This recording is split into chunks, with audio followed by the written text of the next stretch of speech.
Hey, Ara, tell me about a story about the Wild Wild West cowboys and sheriffs for 20 minutes. Want a tale from the Wild Wild West? Buckle up, because I've got just the story for you. A dusty, gunslinging saga of cowboys, sheriffs, and a whole heap of trouble under the scorching sun. Let's right into it. The sun hung low over the parched plains of Redstone Valley, painting the sky a fiery orange that bled into purples and golds. Dust swirled in lazy spirals, kicked up by the hooves of a lone horse plodding down the cracked trail toward the town of Dust Hollow. The rider, Caleb Holt, slouched in his saddle, his wide-brimmed hat tilted low to shield his eyes from the glare. His leather duster, worn thin at the elbows, fluttered faintly in the dry breeze. Caleb was no stranger to these parts, but he wasn't exactly welcomed with open arms either. His reputation as a sharpshooter with a quick temper preceded him, and the Colt revolver at his hip gleamed with the promise of trouble. Dust Hollow wasn't much to look at, a cluster of weathered wooden buildings squatting along a single main street, their paint peeling like sunburnt skin. The saloon's swinging doors creaked in the wind, and the blacksmith's hammer rang out in a steady rhythm, the only sound breaking the heavy silence of late afternoon. Folks in Dust Hollow kept their heads down these days, ever since the Blackthorn gang rolled into the territory. Led by the infamous Silas Blackthorn, the town had been living under a shadow. Robberies, bar fights, and whispers of worse kept the townsfolk on edge. The wiry man named Amos Tate was tough as rawhide, but pushing 60, and folks reckoned he was no match for Silas's crew of outlaws. Caleb tied his horse, a sturdy bay mare named Juniper, to the hitching post outside the Rusty Spur Saloon. He patted her flank, muttering, "Stay put, girl, ain't planning to stay long." But deep down, he knew better. Trouble had a way of finding him, like a coyote sniffing out a wounded rabbit. Inside the saloon, the air was thick with the smell of whiskey, sweat, and stale tobacco. A pianist plunked out a half-hearted tune in the corner, the notes clashing with the low murmur of voices. Caleb's boots thudded on the warped floorboards as he strode to the bar, his spurs jingling faintly. The barkeep, a stout man with a walrus mustache named Hank, gave him a wary nod. "Caleb Holt," Hank said, pouring a shot of rye without being asked. "Heard you were run out of Carson Springs after that poker game went south." "Stories get bigger every tellin'," Caleb replied, his voice low and gravelly. He tossed back the shot, the burn settling in his chest. "Just passing through, Hank, looking for a quiet drink." Hank snorted. "Quiet ain't been Dust Hollow style lately. Blackthorn gang's got the whole town jumpy. Sheriff Tate's doing what he can, but he's one man against a pack of wolves." Caleb's jaw tightened.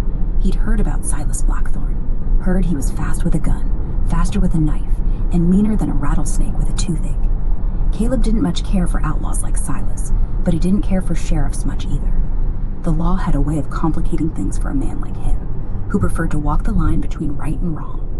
Before he could reply, the saloon doors burst open with a bang. 3 men swaggered in, spurs clinking like a warning bell. The leader, a lanky man with a scar running from his ear to his chin, sneered at the room.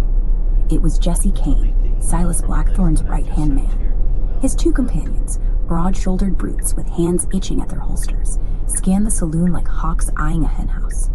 "Well, well," Jesse drawled, his voice cutting through the sudden hush. "Heard Dust Hollow had gone soft. Where's that old sheriff of yours, hiding under his desk?" The room stayed silent, save for the pianist, who fumbled a note and quit playing altogether. Caleb kept his eyes on his empty glass, but his fingers twitched near his Colt. He wasn't one for starting fights, but he sure as hell knew how to finish him. Jesse's gaze landed on him, and a cruel smile curled his lips. "You there, stranger. You look like you got something to say. Got a name?" "Caleb Holt," he said, not looking up. "And I ain't got nothing to say to you." Jesse's smile widened, but it didn't reach his eyes. "Holt, huh? Heard of you. They say you're quick. Maybe too quick for your own good." He stepped closer, his boots scuffing the floor. "How's about you buy me and my boys around? Call it a tax for passing through our territory." The saloon held its breath. Hank's hands froze on the bar, and a woman in a faded red dress at a corner table clutched her glass tighter. Caleb slowly raised his eyes, meeting Jesse's gaze. "I don't pay taxes to thieves," he said, each word sharp as a bullet.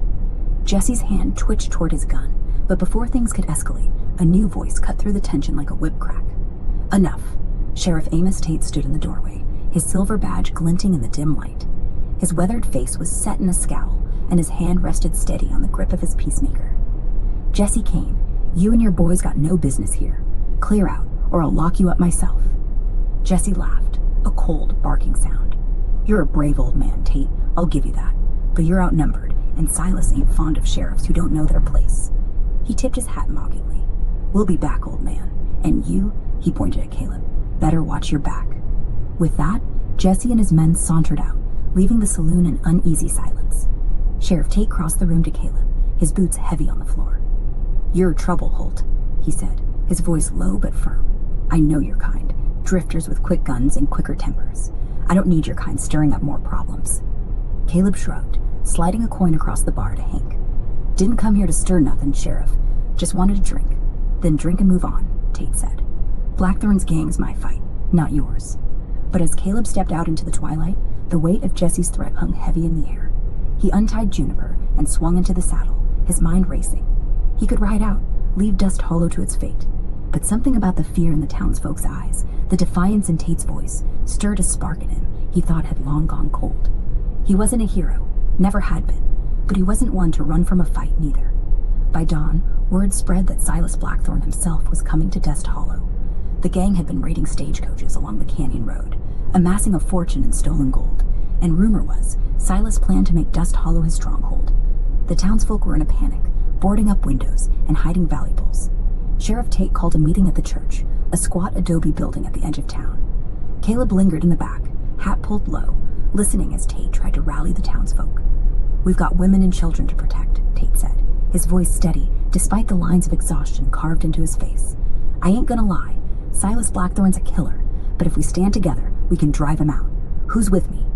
The room murmured, but no one stepped forward. Caleb saw the fear in their eyes. Farmers, shopkeepers, men who'd never held a gun in their lives. Finally, a young woman with fiery red hair and a determined glint in her eyes stood up. Her name was Eliza Kane, not related to Jesse, thank the stars, and she ran the general store. I'm with you, Sheriff, she said. Blackthorn's men burned my pa's ranch last year. I ain't letting them take my home too. Her words lit a small fire in the room, and a few others nodded, gripping pitchforks and old rifles. Caleb stayed silent, but Eliza's eyes locked on his. What about you, stranger? She called out. You gonna run, or you gonna fight? Caleb shifted uncomfortably. Ain't my town, he muttered. It's everybody's town if Blackthorn takes it, she shot back. You look like you know your way around a gun. We could use you. Tate glared at Caleb, clearly unhappy, but he didn't contradict her. Caleb tipped his hat, then... Keep going. Anyway, where were we? Right, Caleb tipping his hat. He considered Eliza's words, the weight of them sinking in deeper than he'd like. Under that dusty hat, his mind churned, ride away and keep his freedom, or stay and risk his neck for a town that wasn't his. He chewed on it, his jaw tight, as the church meeting broke up and folks shuffled out into the dawn light, clutching whatever courage they could muster. Caleb lingered outside, leaning against a splintered post as the first rays of sun cut through the morning haze. Dust Hollow was waking up, but it felt more like a town bracing for a funeral. The blacksmith's hammer was quiet now, replaced by the creak of wagons as a few folks loaded up to flee. Eliza stepped out of the church, her red hair catching the light like a signal fire. She marched straight up to Caleb, her boots kicking up little puffs of dust. You didn't answer me in there, she said, hands on her hips. You stayin' or goin'? Caleb squinted at her, the sun glinting off the tin star pinned to her vest, a deputy badge, freshly polished. Didn't know Tate was deputizing storekeepers, he said, dodging her question. Eliza smirked, but her eyes were hard. Tate needs all the help he can get, and don't change the subject, Holt. You're either with us or you're a coward. That word, coward, hit like a spur to the ribs. Caleb straightened, his hand brushing the grip of his Colt out of habit. Ain't about courage, he said. It's about sense. Blackthorn's got what, 10 men? All killers. You got a limpin' sheriff, a handful of farmers, and a store clerk with a badge. You're asking for a bloodbath. Then help us make it their blood, not ours, Eliza shot back. She stepped closer, close enough that he could smell the faint lavender of her soap under the dust on her clothes. I saw how you handled yourself in the saloon. Jesse Kane backed down, because he knew you weren't bluffing. Keep going. So, where were we? Right. Caleb lighting that match. He held the flame steady, the orange glow flickering in his dark eyes, and touched it to the whiskey-soaked hay in the wagon. The fire caught fast, a low whoosh as flames leapt up, sending a plume of black smoke curling into the desert sky. Move, Eliza, Caleb barked, grabbing her arm and pulling her back from the wagon as the heat rolled off in waves. She stumbled but caught her footing, her deputy badge glinting in the firelight. Together, they gave the wagon a hard shove, sending it careening down the sloped trail toward the mouth of the canyon. The blaze roared, the wheels creaking and wobbling as the wagon picked up speed, a flaming juggernaut aimed straight at the approaching outlaws. From their perch in the rocks above, the farmers watched, rifles trembling in their hands. Caleb and Eliza scrambled up to join them, decking behind boulders as the dust cloud from Blackthorn's gang grew closer. The thunder of hooves was louder now, mixed with shouts and curses as the outlaws spotted the flaming wagon barreling toward them. Caleb peered over the edge, his Colt drawn, and saw the gang, 10 riders, just as he'd figured, with Silas Blackthorn at the front. Even from a distance, Silas was unmistakable. Tall, lean, with a black hat and a cruel slash of a mouth, his eyes cold as a winter moon. His horse reared as he yanked the reins, shouting orders to scatter. Now! Caleb hissed to the farmers. Fire when they break. The wagon hit a rut and exploded in a shower of sparks and splintered wood, flames licking across the dry ground. The gang's horses screamed, rearing and bolting as the riders tried to regain control. 2 outlaws weren't fast enough. One caught a face full of burning hay, his scream echoing as he fell, while another's horse threw him into the dirt. Chaos reigned for a precious few seconds, and that's when the farmers opened fire. Cracks of rifle shots split the air, sharp and uneven. One outlaw slumped in his saddle, blood blooming on his chest, while another cursed and fired blindly into the rocks. Caleb took aim, his Colt steady, and dropped a third man with a single shot to the shoulder. Eliza, crouched beside him, fired her own revolver, a smaller .38 with a pearl handle, and clipped an outlaw's arm, sending his gun spinning into the dust. But Silas Blackthorn was no fool. Up there, he roared, his voice cutting through the chaos like a blade. He wheeled his horse, dodging a bullet, and fired back with a heavy revolver that boomed like thunder. A farmer yelped as a bullet grazed his arm, and another ducked too late. A clean shot through the hat sent him sprawling, alive but shaken. "They're pinning us," Eliza shouted, her voice tight but steady. She reloaded with quick, practiced hands, her red hair plastered with sweat and dust. Caleb cursed under his breath. The plan was working, but not well enough. The gang was regrouping, and Silas was already barking orders, sending 3 men to flank the rocks from the left. "We gotta move," Caleb said, grabbing Eliza's wrist. "Get to the high ridge, better angle." They scrambled up the rocky slope, pebbles skittering under their boots. The farmers held their ground, firing sporadic shots, but they were no match for trained killers. Below, Silas rode through the smoke, his black coat billowing like a vulture's wings. He aimed at the ridge, his shot whistling past Caleb's ear, close enough to feel the heat. "Damn, he's good," Caleb muttered, diving behind a boulder. Eliza slid in beside him, panting, her eyes fierce. "Good ain't gonna save him," she said, popping up to fire 2 quick shots. One missed, but the second caught an outlaw on the leg, dropping him with a howl. Caleb grinned despite himself. "You're a hell of a shot for a store clerk." "Learn from my pa," she said, reloading again. "Now quit talking and shoot." The fight stretched on, the canyon echoing with gunfire and the screams of men and horses. The farmers were holding, but tiring, their aim growing shaky. Caleb knew they couldn't last much longer, not against Silas, who seemed to have the devil's own luck, dodging bullets like he could smell them coming. The outlaw leader had dismounted now, taking cover behind a fallen horse, his revolver spitting lead with deadly precision. "We need to end this," Caleb said, his voice low.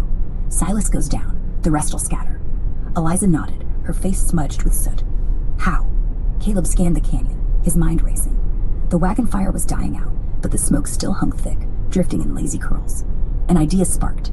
"Cover me," he said, holstering his Colt and grabbing a stick of dynamite from his saddlebag, something he'd kept from a mining job gone bad years ago. "You're crazy," Eliza hissed, but she was already firing, keeping the outlaws' heads down. Caleb lit the fuse with a match, the hiss of the spark loud in his ears. He took a deep breath, then bolted from cover, weaving through the rocks as bullets kicked up dust around him. He aimed for the thickest patch of smoke where Silas was last seen. The outlaw's silhouette loomed, his gun raised, but the smoke blurred his aim. Caleb hurled the dynamite, the stick tumbling end over end, and dove behind a boulder as the world exploded. The blast shook the canyon, a deafening roar that sent rocks and dirt raining down. Silas's scream was cut short, and when the smoke cleared, his body lay crumpled, his black hat rolling in the wind. The remaining outlaws froze, their nerves shattered. One by one, they threw down their guns, hands raised, as the farmers advanced, rifles trained. Caleb stood, dusting off his duster, his heart pounding, but his face calm. Eliza ran to his side, her eyes wide. "You're insane," she said, but there was a grin tugging at her lips. "Been called worse," Caleb replied, holstering his Colt. By the time Sheriff Tate rode out from town, the fight was over. The surviving outlaws were bound and gagged, ready for the territorial jail. The farmers, battered but alive, clapped each other on the back, their fear replaced by weary pride. Tate dismounted, his weathered face softening as he looked at Caleb. "Didn't think you'd stick around, Holt," he said. "Didn't plan to," Caleb admitted. He glanced at Eliza, who was tending to a wounded farmer, her hands steady despite the blood and dust. "Guess some things are worth fighting for." Tate nodded, a rare smile breaking through. "Reckon you earned that drink now." Caleb tipped his hat, his eyes on the horizon. The sun was setting over Redstone Valley, casting long shadows across the canyon. He'd stay in Dust Hollow one more night, maybe two, but the open road was calling, and Caleb Holt was never one to stay put for long. As he swung into Juniper's saddle, Eliza called out, "You ever pass through again, Holt, you owe me a dance." He chuckled, low and rough. "Might just take you up on that." With the tip of his hat, he rode off into the twilight, the dust of Dust Hollow settling behind him, the town a little safer, a little braver for his passing through. And so, the legend of Caleb Holt grew, whispered in saloons and campfires across the Wild West, a drifter with a quick gun and a reluctant heart, forever riding toward the next horizon.